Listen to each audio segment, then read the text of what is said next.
Say this line divides the island into two halves. The haves and the have-nots. The hip and the hip-nots.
bylaws affect the property that's located at 176 Norton Road, which is the west side of Norton Road. The owner of the property is NSC Holdings, Diane Elliott and Norm Elliott, and the applicant is Tom O'Connor of O'Connor Project Planning.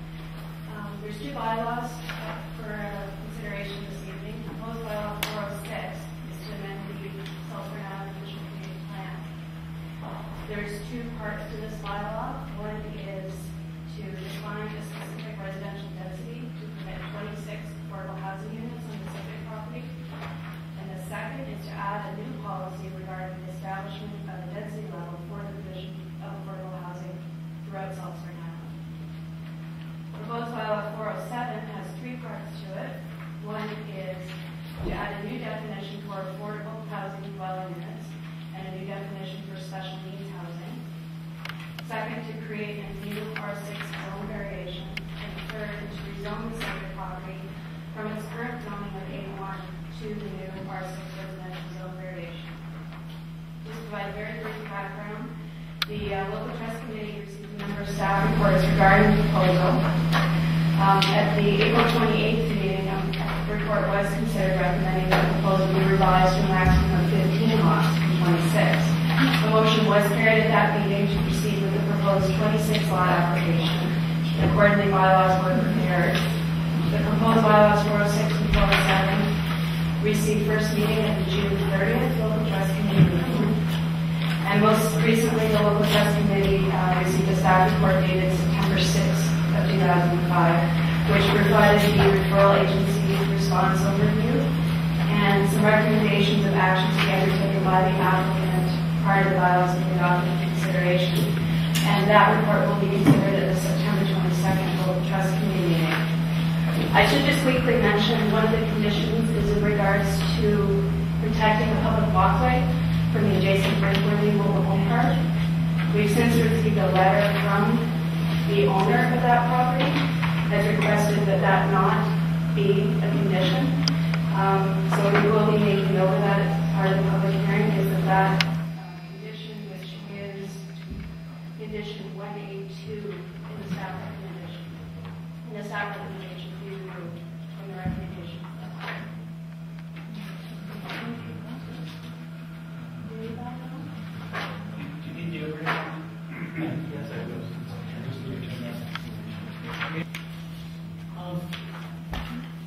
For those of you who don't know me, my name is Tom O'Connor. I'm a professional planner, and I've been working with Norm and Diane on this particular project to help them put it together. I'll try to be brief. I want to make sure everybody understands just exactly what we have in mind here and what the certain implications are on this surrounding neighborhood, and in particular on agricultural land. First thing that I think is very important to note is that, well, this is Brinkworthy, and this is Bishop's House down here. Single detached homes on Norton Road,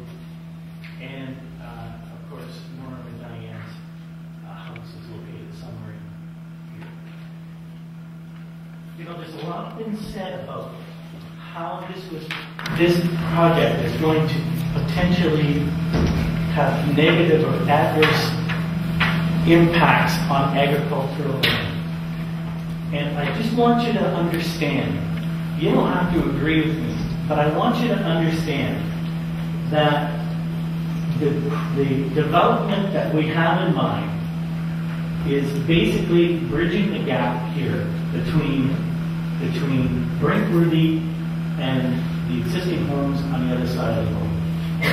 The only place that we really butt up against farmland is the Bishop's property to the south. Okay. Now, again, you can disagree with me, but the facts are the facts. The property was removed from the ALR in 1987.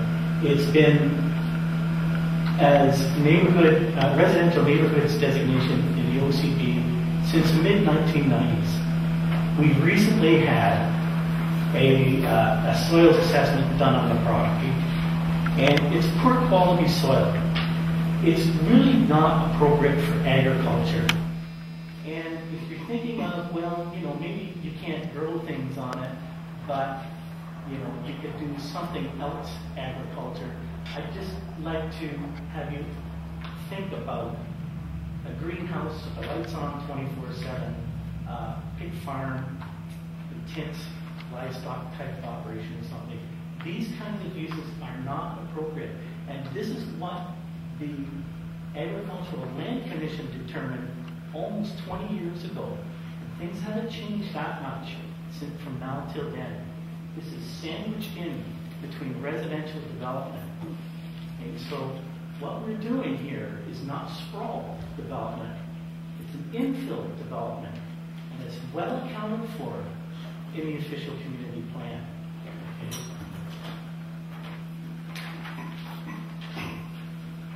I want to show you what we have in mind as a subdivision layout. 26 single detached affordable homes.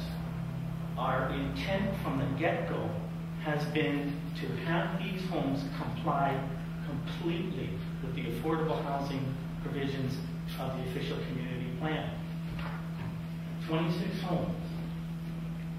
The lots are about 4,000 square feet in size, which is considerably larger than what you'd see in a typical urban setting by today's standards. Could I just finish and then I'd be happy. I'd like to ask what is affordable land. How do you decide that? Well, the community plan defines affordable housing as housing that is affordable to a family of, I'm paraphrasing, where the median income, 30% of the median income of a moderately income family, words to that effect. Very broad. Well, yeah, it's broad. It is broad. You're right. Broad. But you know what? It's not as closely or you know, as tight you can find as low income or subsidized housing. And when I talk a little bit later, I intend to get into that particular aspect of it. That we're not talking low income housing. We're not talking subsidized housing. And the direction in the official community plan is very, very clear and specific on that. This is for moderately income families and individuals. Okay? And you know, people have said to me, well, you know, well, 200 to 250,000, that's not affordable. But you know, to a guy who's looking for a house in that price range, there's nothing on this island. And I mean that literally. Zero. You can't get a lot for under 200 grand. Hold on, can you let him finish, please? Good. All right. Just me finishing up, and I'll be happy to try and help you from my perspective. This plan has a minimum 55-foot buffer strip between ourselves and our neighbors to the south. Within that buffer strip, which in addition to the space, there's intended to be berms, fences, vegetation, everything that's required by the Agricultural Land Commission to provide the appropriate buffer between this subdivision and the agricultural land reserve next door. This particular layout has been reviewed by architects, engineers, qualified professional hydrologists. Okay? And we will do this the right way. It will be done so that there will be no adverse impact at all on the adjacent farmland. We must comply with the regulations that the provincial government and our agricultural advisory committee locally prescribes for that. Same with drainage. When you put a bunch of houses on a piece of property, you're talking a lot of impervious surface, lots of runoff. We are required by law to make sure that any drainage from this property has no adverse impact on the adjacent property, on the adjacent farmland. That's a statutory requirement. Don't do that, don't get a subdivision. So, other things that I think are interested in, and this isn't our first go around, we've tried to listen to people, we've tried to accommodate, in fact, in some instances, such as the 55-foot buffer strip, we've been over backwards to try and accommodate people. But no driveways onto Norton Road, a 33-foot additional buffer strip along Norton Road. That is in addition and beyond the existing fence line to Norman Diane's property. This is a laned type subdivision, and those would be, I think we're intending that would be a gravel type of thing. A good 15% of this property is common open space. Another thing that I think is important for you to understand, this we're intending to be as close to conventional subdivision as we can, but it will be what we call a bare land strata type of subdivision. So the roads, the open space, everything is owned in common by the people who live there. So if there's any idea that this will suffer from lack of maintenance or whatever, wrong. It will be well tended to by the people who live there. We had intended that there be a walkway between Brinkworthy and Norton Road, as you just heard. They're not entirely in favor of that. They want us to accommodate them. We'd be happy to.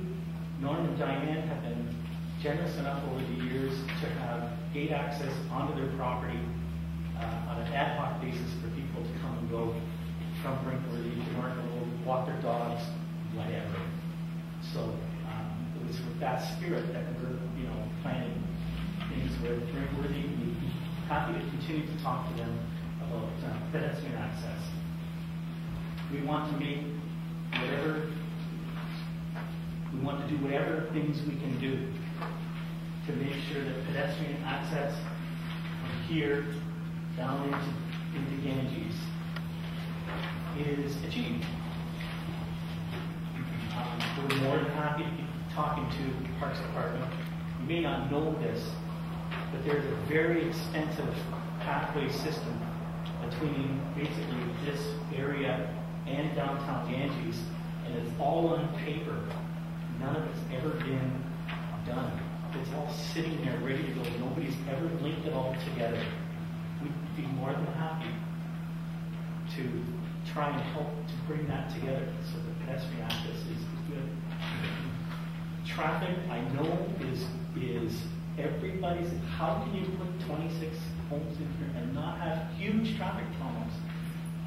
I just want to tell you that 26 lots, be that as what you may be thinking, is not a huge traffic generator. The Ministry of Transportation has told us that it's not going to generate enough traffic to require improvements to the surrounding roads. Now, that being said, we may be indeed looking at improvements down at the end here, where Norton Road, It's the main road. And I just want you to know that whatever needs to be done to make this subdivision work will be done. We'll work with highways to solve whatever problems they seem to have with that. Nothing that they've told us is functionally wrong with Norton Road, Scarf Lane.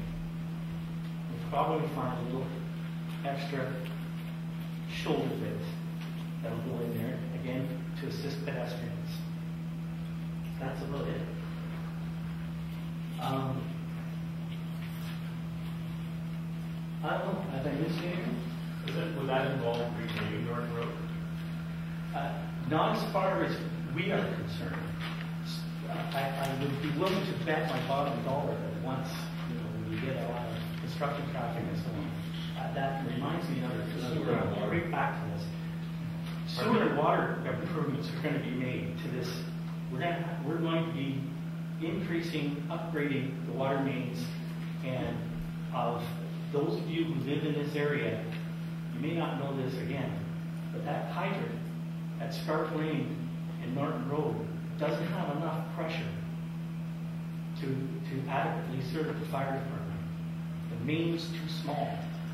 So by upgrading and increasing the size of the mains, that fire hydrant's going to work for a change. Same with sewer. We'll be running sewer up there. So we'll be doing a lot of that too, kind of deep services type of stuff. Sorry, I didn't want to hijack your comment. I just was curious because you're mentioning that it's not going to be, that 26 houses is going to mean like an average of 50 cars, and that the road's falling apart now. But I don't think that's not a big issue. But as much as I want to go back to the pathway thing, because you mentioned there was a rationale or a willingness to connect this up, and a willingness on behalf of the trust. But I think that those are, I don't know that they've ever secured any land, and promoting that makes as much sense as going ahead with the boardwalk. It's that uncompleted until you've had the whole thing completed. So I don't understand the time. Yeah, well, I'll tell you what, this is like son of the boardwalk, But what happens is that all of these little developments like Roscommon, was the Pioneer Village, Cottonwood, and the rest of those, they all have on paper, they have easements for pedestrians to get through there to get downtown. But nothing's ever happened to tie all that stuff together and actually make it work. And I don't know what the problem is. I mean, to some degree, I think it's because Parks Department's busy, building pools and stuff. So, Are you ready to start taking questions then? oh, absolutely. Yeah. I'll direct traffic. I'll go to this gentleman here. Just two quick ones. What's the average size of these houses? Thank you. 1,000 to 1,500 square feet. 1,050, 1,250, 2 and 3 bedrooms, starter homes. 2 and 3 bedrooms, okay. And you said that at Norton and Lower Ganges, there's not going to be any change in the road? Because right at this moment, I just actually came up Norton today, and you can't see down Lower Ganges. If you can't see that way down the road. When you're wanting to make a left. Well, just you can't see any traffic coming from Lower Ganges, coming from the cinema area. Yep. Right. So I It's a hump in the road. yeah, it's a pretty dangerous corner, and I'm just, right now it's a little farm road, a couple cars going down it, but with an average of 50 more cars going down there, I can see that being an ambulance stop. Well, like I say, we've been alerted to that. We'll sit down with Parks Department. We got no problem talking it out with them. We'll work something out. I have supreme confidence that will be solved. Sorry, I had one more question. You said it only touched one farmland? Correct. Doesn't it touch a farmland behind on Drakeworthy Road and one at the north side? Now, where the spotlight is right there.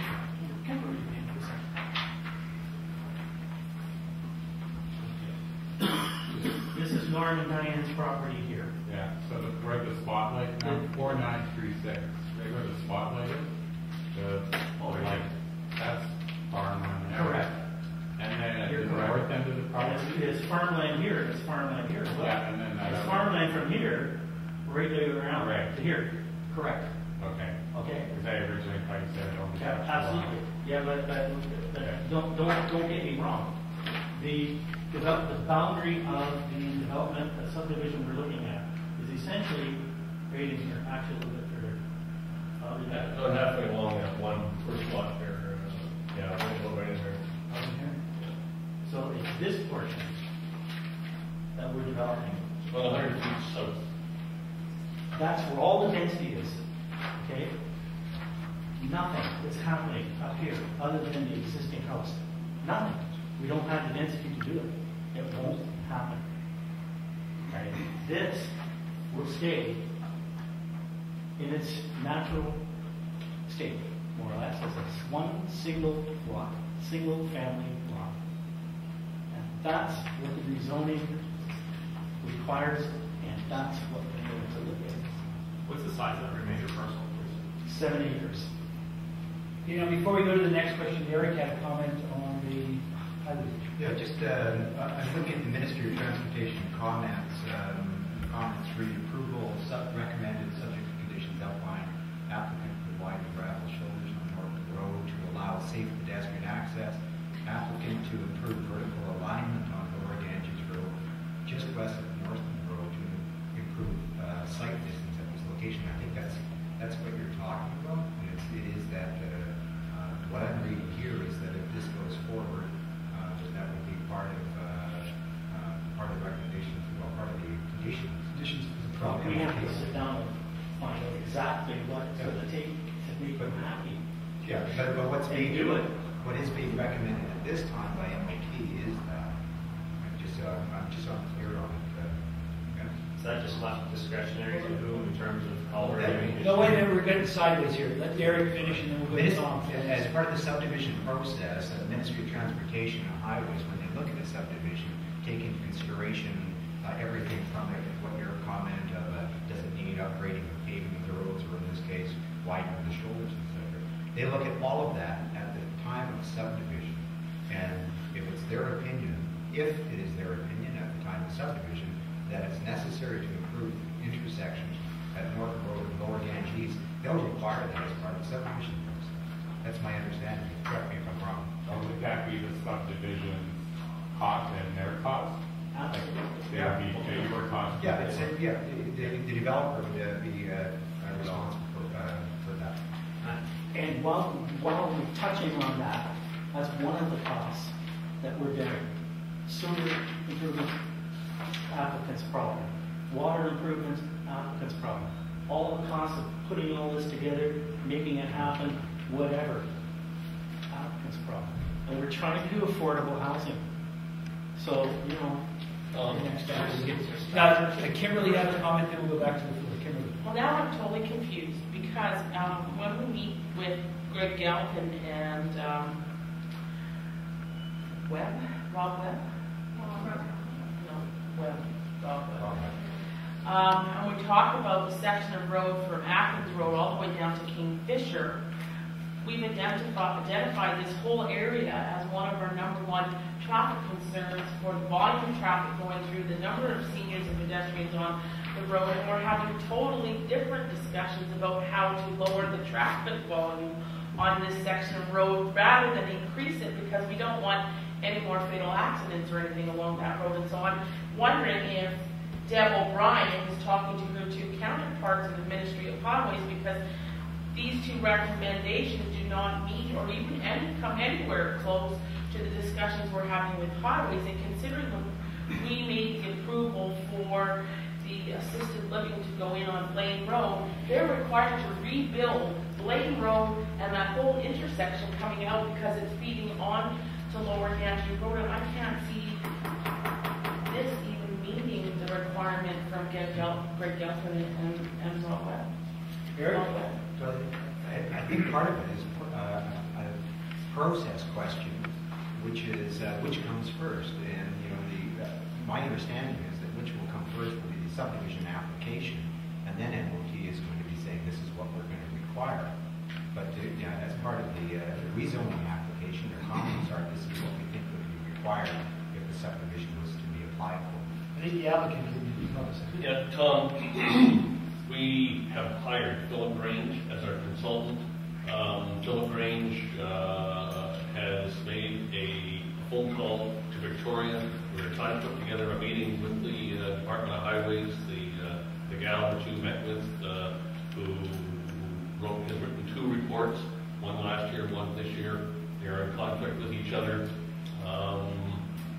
In speaking with the RCMP, the accidents are also at Atkins, not at Norton. There are facts that will be pulled out. And as Tom said, we are going to do our utmost to try and satisfy this hump intersection, left turn, right turn scenario. And it's already in play. It's a matter of just the meetings and seeing what comes out. Thanks.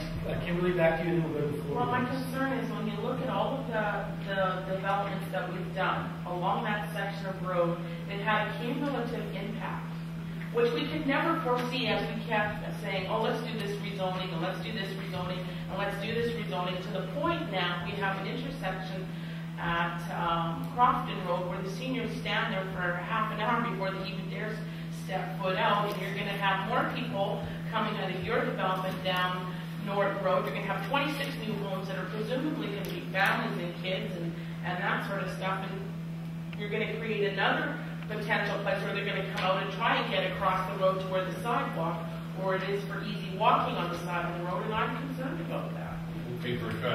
Tom, do you want to speak to that? Then we need to get to the other Just for a questions. second, the official community plan has designated that property hatched in there as residential neighborhoods land use designation.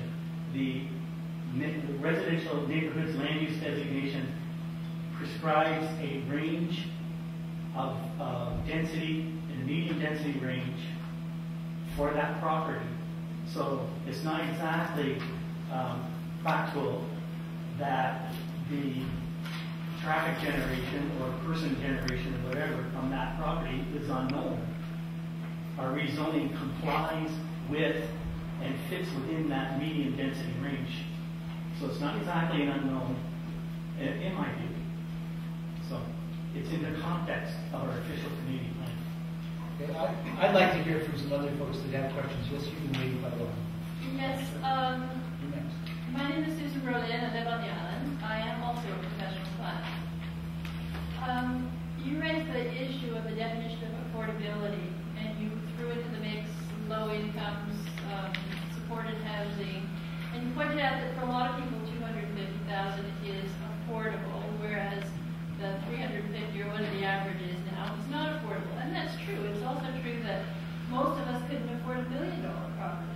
And for that very reason, it's really critical, to my mind, to have a clear definition of what we mean by affordable, because if you use the term affordable, the trust will give you certain benefits. If the public is to give you certain benefits, then there has to be a return to the public, not just a loose understanding, well, we're not talking about supported housing. That's one point. The second point I want to make is that even if you overlook that, at maximum, if this project were to go ahead, 26 families would have personal benefit from it. The impact on the community as a whole, I think, would be anything but a benefit, because we have never looked at, as Kimberly just said, we give one project after another, we look at them in isolation, we look at the trees. We have never really looked at the forest in terms of development on Salt Spring. This is a fairly dense one. It's one that's outside the official village boundaries. It was not supposed to be densified. I think we have to do two things. We have to wait for the definition of affordability that is being proposed by the Housing Committee. And we also have to start looking at the forest. I am sick and tired of hearing that, oh, well, the ministry will look at this detail and see if we meet their bureaucratic criteria. We are looking at community. I'm a community planner. I am not a hired gun.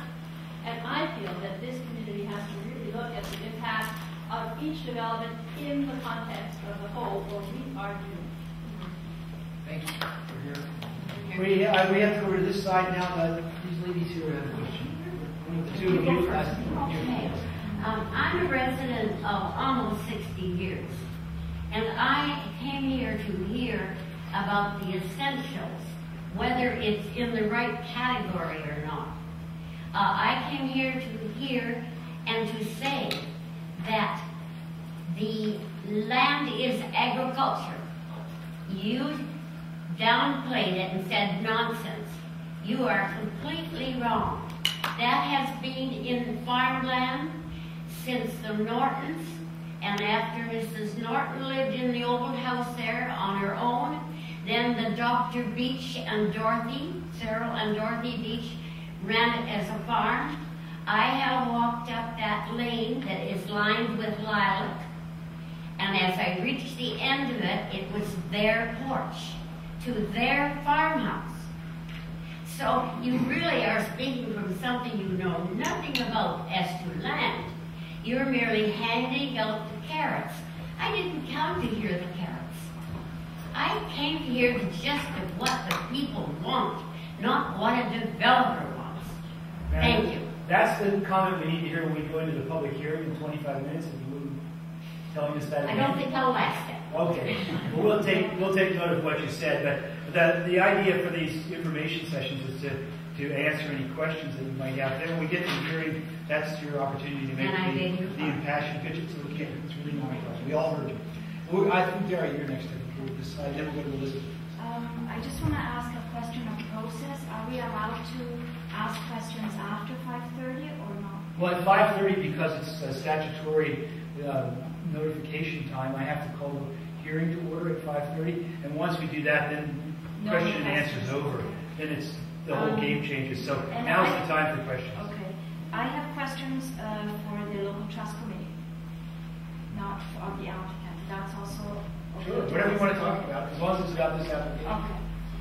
To David Essig, please explain the circumstances, results, and reasons for decisions for all previous rezoning applications for this property. I'm going to read it again. No, I understand what you asked. What do you know why I voted the way I did? No, I want to ask the circumstances, the results, and the reasons for decisions of previous applications for this property. I'm not aware of any previous rezoning applications that came up while I was the chair. Maybe an ALR referral. Could the staff help me out here? I'm not certain there was been a rezoning application. It was the original application. Wasn't there a bylaw in 2002? Let's see if John can help us out, John. Well, the only one I can think of is the amenity zoning application that proceeded to, but it didn't make it to first reading. So I'm not aware of anything in the last 4 years, but I'm afraid I can't help past 4 years. I'm not aware of any. Now, can I bring out documents at this point? Sorry, let her finish, please. Go ahead. Can I bring out documents at this point, or should I wait until 5:30? Whatever you want. Okay. I have a lot of questions, so I don't want to run out. Well, other people do too, and we'd like to get their Okay. questions as well. So, I'm going to show you the papers after, if it's okay. There was an application in 1992 for rezoning from this property. The owner, I believe, was one of the owners of Brinkworthy. The idea was to expand the mobile home park and provide a long-term care facility. The application was forwarded to the advisory committee. The advisory committee voted against it with the reasons that the property was part of the green belt around Ganges Village, and the preservation of the green belt was paramount, and the preservation of agricultural land was paramount over the benefit of the affordable housing provided. In 1992, the current owner applied for rezoning for this property for a 4-lot subdivision. A bylaw was drafted and approved. First, second, third reading, and the council approved it. It was not adopted. It was called Bylaw 376. One of the lots was supposed to be donated, that was the amenity, to assisted living or disabled people's home. I don't know why it was never adopted, so okay, well, it's something that you should look into. I didn't become the chair of 96. Okay. I wasn't even a trustee. So that was one question, why was it not adopted? Was it the applicant that withdrew it or not? Yeah. Eric Booth, what were the reasons given by the commissioners for removing the property from the ALR? What were the reasons for the Agricultural Land Commission? Yeah. My understanding is that it was due to the level of agricultural capability of the property. Anybody else? I think it was his adjacency to residential areas. I believe I remember that comment within There that. was no concern about the agricultural capability of the property. Only reason why this property was removed from the ALR in 1987 was close proximity to other residential areas. Next. What was the agricultural capability of the property? It was high. What's Two. Yeah. Number one is the best land we have in BC. David Essig, please explain the differences in terms of process, staff involvement, and public notification and consultation between redesignation and rezoning. Redesignation means a change. By that, I presume you mean a change in the official community plan? Yes. And rezoning is a change in the land use plot. The process, in terms of public, is parallel. The difference happens after the local trust committee gives subsequent readings, in that an official community plan amendment has to be approved by the minister, and a land use bylaw amendment does not. That's otherwise the process is identical in terms of notification, public participation, and notification. Can you explain the circumstances of this redesignation? When did it occur? And how were the neighbors notified of the redesignation? Were they notified the same way that the rezoning was notified? Kathy, can you know us about the details of that? I don't have information about the specific bylaw that would have redesignated the property, but under the Local Government Act, they would have been required to have notification to adjacent property owners as well as advertising in the newspaper. John, well, I think this is information that you've been told before, but maybe you don't recall. And that is that there was part of the official community plan amendment in 1998. So there wasn't a result of an application, but the redesignation came as part of the official community plan in its entirety. That was done. Eric Booth, did Tom O'Connor ever work for the Islands Trust? I believe so. In what role? As a planner, I believe. When? I don't know. Do you know? Well, I think the chair has to deal with the relevance of this I'm not question. sure where you're headed with this. Would Tom O'Connor, as a planner, being in a position to make recommendations regarding the redesignation of 176 Norton Road? I don't know. No, because we're behind the deals. Yeah, I mean, Tom was a contract planner at that time. He was there for specific projects, not for the somebody at really great time.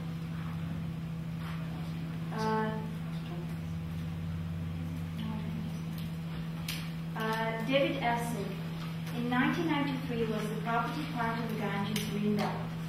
I don't know. I didn't become chair in '96. And I already asked you about Bylaw 376.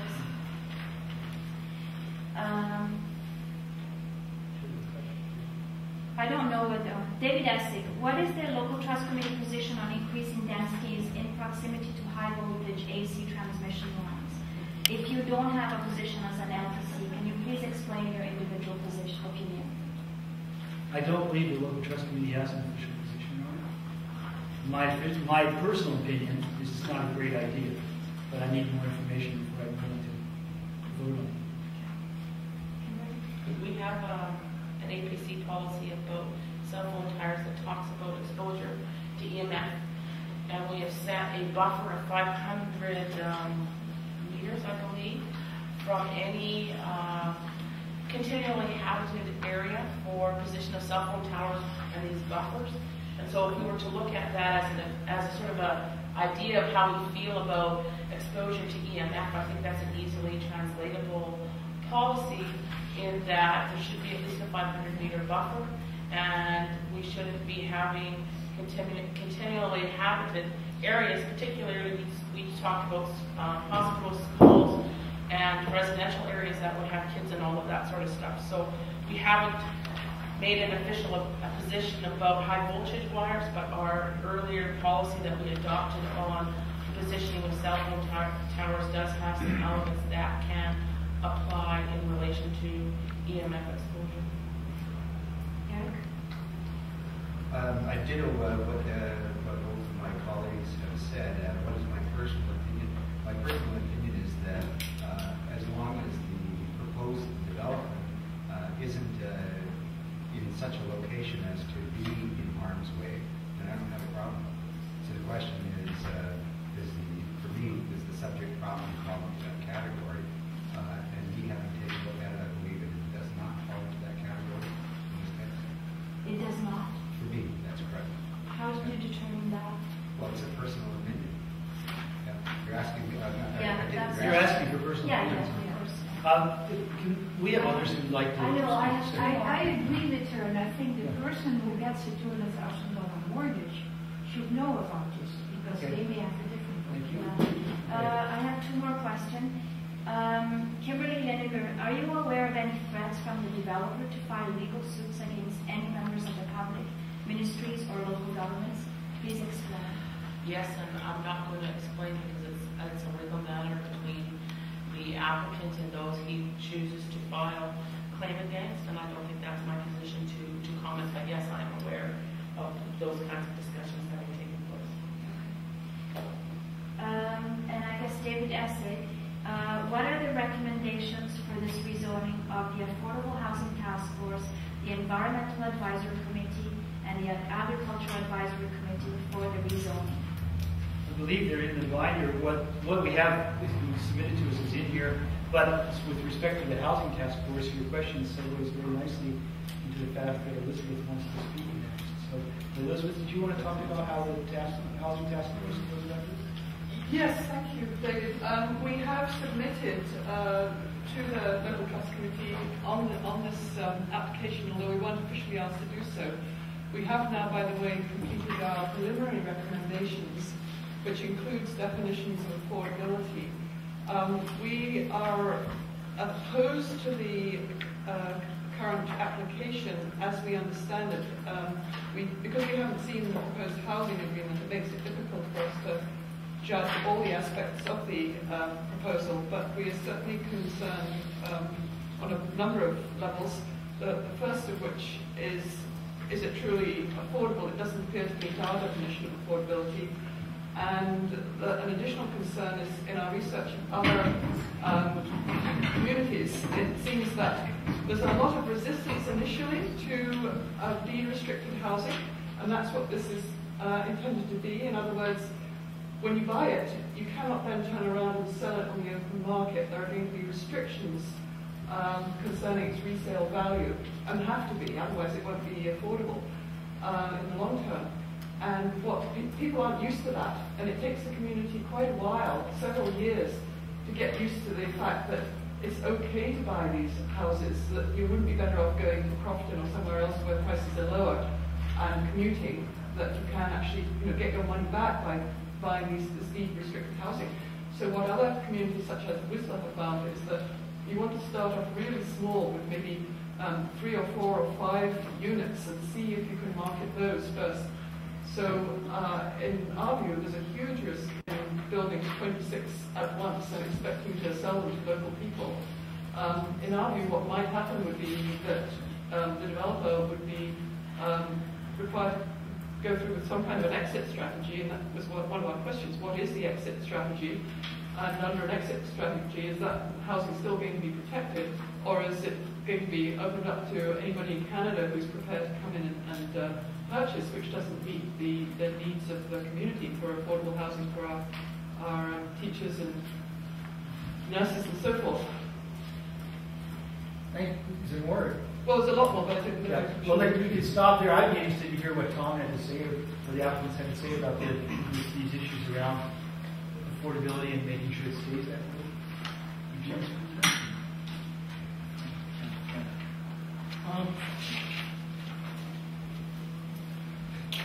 First of all, with all respect, what any committee or body or person thinks or says about a specific planning issue is one thing. What's in the official community plan, which is the approved will of the people of this community as to what their expectations are for the development and use of the land, may be a difference. We're trying to stick with what our OCP says as closely as possible. And I will say, and I will after 5:30, I will tell you that I have never seen a plan in a long, long time that's as close to our official community plan as this one. And I mean it. I'm not just trying to blow smoke up your bums. I mean it. OCP definition of affordable housing is clear, concise, and I quote, affordable housing describes housing that can be acquired with 30% of the median gross income of families or individuals with moderate incomes. Not low incomes, moderate incomes. That was written in what year? 1996. Was it adopted? Yes. Adopted in 99. Yeah, Which means that the intent of the community has Mr. Chairman. changed radically since then. Yeah, Carol, you know, it is what it is. I want to draw your attention to another policy. Affordable housing for projects or families and seniors could be allowed in or near island villages. Another policy, to integrate affordable rental and special needs housing into appropriate neighborhood areas, and that's why we're here today. Is this an appropriate neighborhood area? We say it is, you could say it isn't. Into appropriate neighborhood areas where community services are most accessible. To favor opportunities for integrated affordable housing over institutional and subsidized projects. Now, I think we have to understand here what our OCP is trying to do. It's trying to encourage private landowners to get on the bandwagon and start developing their properties for affordable housing. I can't help it. I can't help it that the median price of a house today, this is fact, $569,000. You get a house between 200 and 250. You can't find a lot for under $200,000, let alone a house, brand new house on the lot. Now, people who build around in here know $125. Let him finish, please. $125 a square foot just to build a basic house. You do the math yourself. That's without the lot. Okay? I mean, we're trying to follow this OCP. I've had disagreements with my friend John Gall on how we interpret the OCP. That is not one of them. We comply with the affordable housing provisions of this official community plan the way it is. And it's one thing to say, well, let's change it. But this is what we're dealing with here and now, and that's the context of this application. But the question was exit strategy. What happens if you cannot find 26 buyers? Well, where are they coming from? And what happens to the price? We will be required, and we will gladly enter into a housing agreement on this property that requires that, for example, the people who buy have to live and work here. No off-island sales. Okay? Run by the island's trust. Now, I mean, that's just one example. The equity has to be controlled forever. There is no exit strategy. There is no exit strategy. Kimberly wants to. Well, if there is one, Kimberly, then it's what the exit What are you going to strategy do if you that have tell us to 11 empty homes that you don't sell for a year and a half? What are you going to ask us to do about Well, those you know, homes? this is my client's risk, isn't it? This is his risk. Who builds the lowest risk? Anybody in the front line. So we could never get the rest of them built because you don't have a market for them. I want to ask a question of Elizabeth because I don't seem to have it here.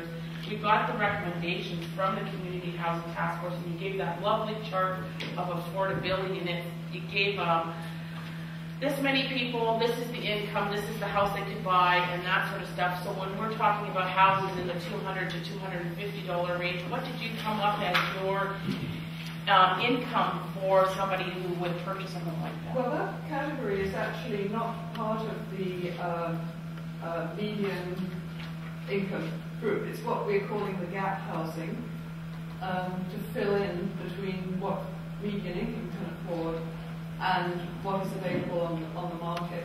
So it's not, I mean, we accept that as every, we're all talking, we recognize there is a problem with that gap housing, but it's not really affordable. So what we would suggest as a solution would be that a developer, the developers agree, like there's two housing agreements to be placed. The first housing agreement is a housing agreement between the developer and the Islands Trust, which would specify not only the average price of the units, but also the mix and price range. So you might have some units that would be priced at $175,000, and you might have some units that were priced at $225,000, so that the average would come within the affordability criteria. But the idea is that you need some units which will meet the needs of people who are at or below median income, in addition to those gap units. Thanks. Eric, and then we'll see if someone who hasn't had a chance to speak yet. Eric, and just in one comment that I've made before regarding the question of the exit strategy, which has been brought up before, and while the applicant is saying within the right line would overbuild in essence, well, it has happened, but in this case, because we're looking at the covenanting of the properties with a housing agreement for the resale, I've also suggested that the local trust committee look at the same time, putting in a rental housing agreement in place as well. So if it got to the point that the developer had to do something with the project, that they could be in a position where they could turn around, they could rent out the units until they sell. The intention is eventually to sell the units, and that's great. I believe in home ownership, part of it people believe in home rentership. But that's another portion that could be done through the same process. It would be likely the housing agreement, the rental housing agreement that the LCC would be adopted. thank you. And you'll go to you, sir. Yeah, I have a question for Mr. Clark. I'm one of the people across the street that's probably going to be more profoundly affected than a lot of people, and I'm wondering how long it's going to take you to do this, and how much noise you think you're going to be making. Like how many vehicles per day during construction is there going to be coming on the property, and for how many years are we going to have to be putting up with it? And I have one more after. Well, why don't we get the answer to that? That's a good question for this session. Yes, Tom. I think I would like to defer that to my client, Mr. Elliott, who is a professional contractor.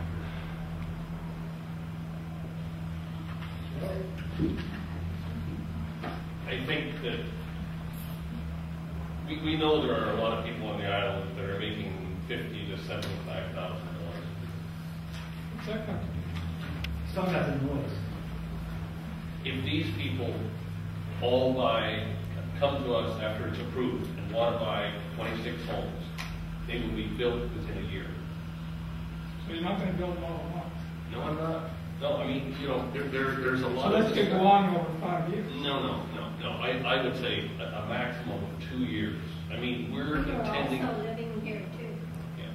We're intending on working with the Islands Trust, the community, whether there's rental. The RCMP told me they've got 6 officers on the island. They need 9. The accommodation is an issue. But they won't actually live in your complex because of the fact that the units are so close together that they don't get the amenities that they need when they're off duty to have a reasonable expectation that they won't be harassed, and so they'll never be living in your complex. Anyway, a small cruise, this is not a big project.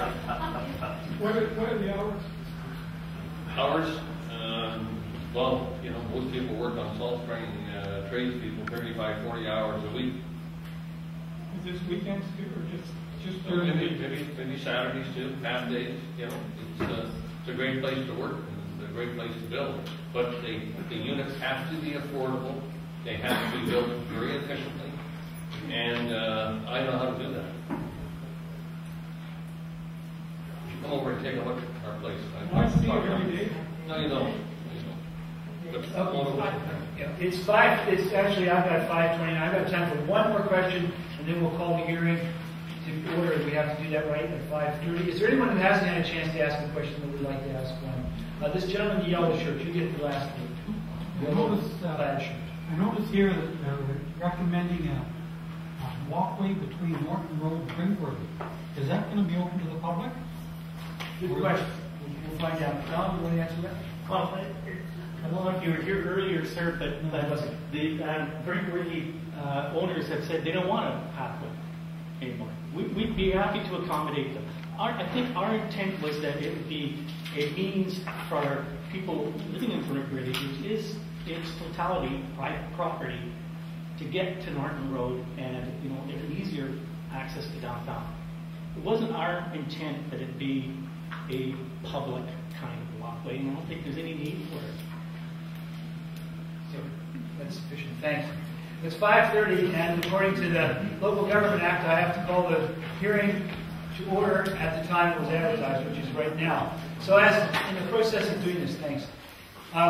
Before we begin the actual hearing, I recognize many of your faces, but a lot of you may not have been to a public hearing before. So just informally, I can tell you a bit about this, give you some comfort as to what it is. A public hearing is not a meeting. It's not like anything else that we do. It's an instrument of local government that's specified in the Local Government Act that is an opportunity for everyone in this community and for your elected officials to all hear the same thing at the same time. That's why it's called a public hearing. And you're welcome to speak, and you're welcome to not speak and give us something in writing, or speak only, not write, whatever you want. The key thing you need to know is that we, as your elected officials, weigh equally all of your submissions, whether they're in writing or they're delivered verbally. Some people are more comfortable speaking, others are more comfortable writing. It's entirely up to you, but I don't want you to feel inhibited from doing one and or the other. It's entirely up to you. And the other thing is, you'll hear this again when I do the official announcement, but once the hearing is closed, we can't receive any further information on this, the three of us. So the process is, if something came up tomorrow and you thought, oh, they should know that, what you need to do is tell Kathy McNamara, who's the lead staff person on this, or one of our staff at the office, and then under the statute, under the Local Government Act, they'll decide whether or not it's appropriate for us to receive it. It has to be something technical. If it's a personal opinion or a personal value that you hold, then they won't pass it along, because the opportunity to do that is now. So everything that you've submitted to us will be part of the public record of this public hearing. So if you have any questions about the process, yes. Can it be in handwriting? Or Sure. Yeah, you can do it. I often say this, you can do it on the back of an envelope and hand it in, as long as you do it before I make the final call.